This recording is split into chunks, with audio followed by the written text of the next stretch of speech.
In vain I have struggled. It will not do. My feelings will not be repressed. You must allow me to tell you how ardently I admire and love you.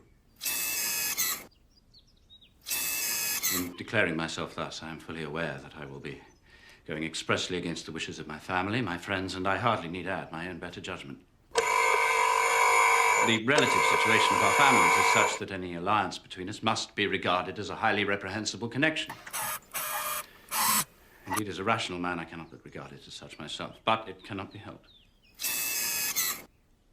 Almost from the earliest moments of our acquaintance, I have come to feel for you a passionate admiration and regard, which, despite all my struggles, has overcome every rational objection, and I beg you most fervently to relieve my suffering and consent to be my wife.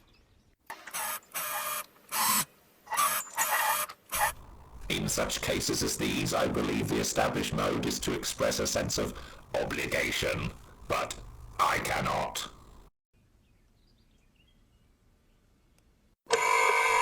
I have never desired your good opinion, and you have certainly bestowed it most unwillingly. I'm not sorry to cause pain to anyone, but it was unconsciously done, and I hope will be of short duration.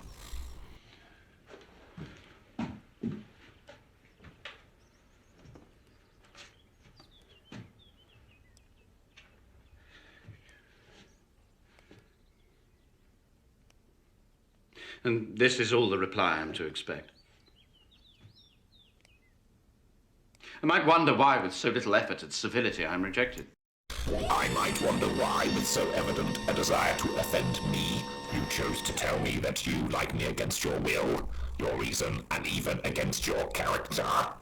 Was this not some excuse for incivility if I was uncivil? I have every reason in the world to think ill of you. What could tempt me to accept the man who has ruined the happiness of a most beloved sister? Can you deny that you have done it? I have no wish to deny it. I did everything in my power to separate my friend from your sister, and I rejoice in my success. Towards him, I have been kinder than towards myself. It's not merely that on which my dislike for you is founded. Long before my dislike was decided, when I heard Mr. Wickham's story of your dealings with him. How can you defend yourself on that subject? You take an eager interest in that gentleman's concerns. Who that knows his misfortunes can help feeling an interest in him? His misfortunes, yes, his misfortunes have been great indeed. And of your affliction, you have reduced him to his present state of poverty, and yet you can treat his misfortunes with contempt and ridicule. And this is your opinion of me. My faults by this calculation are heavy indeed.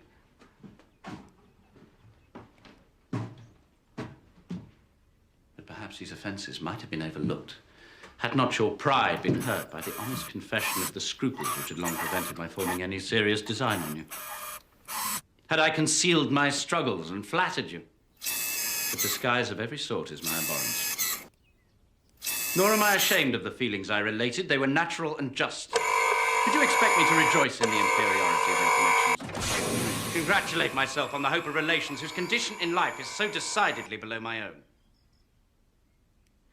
Your declaration merely spared me my any concern for refusing you. Had you been more gentlemanlike, you could not make me the offer of your hand in any way that would tempt me to accept it. From the beginning, your manners convinced me of your arrogance, your conceit, and your selfish disdain for the feelings of others. Within a month, I felt you were the last man whom I could ever marry. Exterminate, exterminate.